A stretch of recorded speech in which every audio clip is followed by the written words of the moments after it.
An encounter in the shadows of enlightenment. London, in the year of our Lord 1788, the month of October. The dampness of the autumnal fogs penetrated through the cracks of the shuttered windows of my humble room on Fleet Street, where I, your humble servant of the quill, Mr. Edward Harrison, was futilely attempting to gather my scattered thoughts for another article in the Gentleman's Magazine. Suddenly, a knock at the door interrupted my literary torments. Before I could utter the proper inquiry, my old friend, Mr. Theodore Finch, known for his eccentric passions and insatiable curiosity for all things unusual, burst into the room like a whirlwind. His waistcoat was rumpled, his wig askew, and in his eyes burned an unhealthy fire.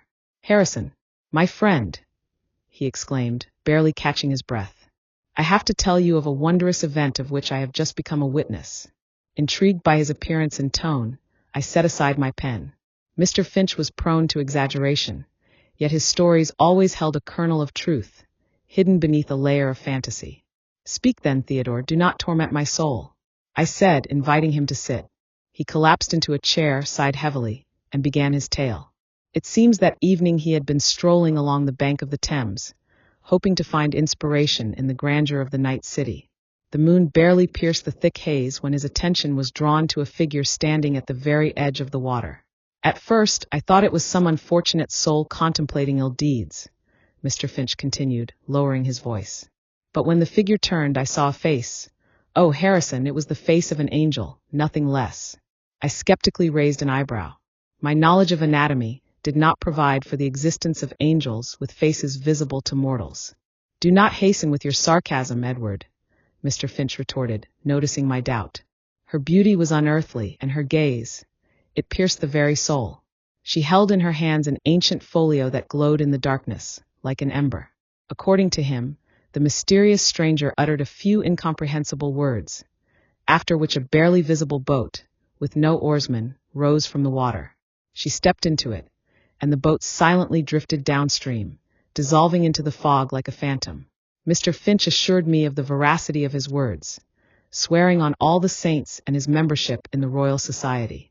I, though I doubted the presence of angels on the banks of the Thames, could not help but feel a certain curiosity about this strange story. "And you did not try to speak to her?" I asked. "Fear froze me, Harrison," he confessed. "Her appearance was so majestic and unusual that I did not dare to break the magic. After much deliberation, I proposed to Mr. Finch that we should go to the bank of the Thames again the following evening.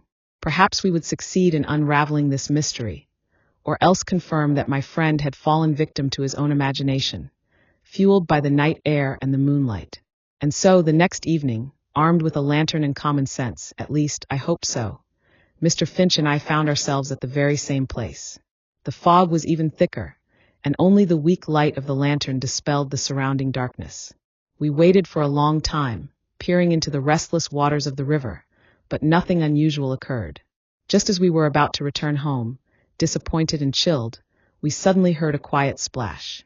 From the mist emerged the same silent boat, and in it again sat the mysterious stranger with her folio, which glowed faintly. This time, to my surprise, Mr. Finch gathered his courage. "Madam," he exclaimed, stepping forward, "who are you and from where?" The stranger slowly turned her angelic face towards us. Her eyes, it seemed, emitted their own light. She was silent, and this silence was more eloquent than any words. Finally, her gentle voice broke the night stillness. "I am but a traveler in this world of shadows, and I am seeking what was lost." Before we could ask any more questions, the boat drifted away again, dissolving into the fog, leaving us in complete bewilderment. Upon returning to my room, we discussed this wondrous encounter at length. Mr. Finch was convinced that we had seen a messenger from another world. I, as before, leaned towards a more rational explanation, though I could not completely dismiss the possibility of something extraordinary.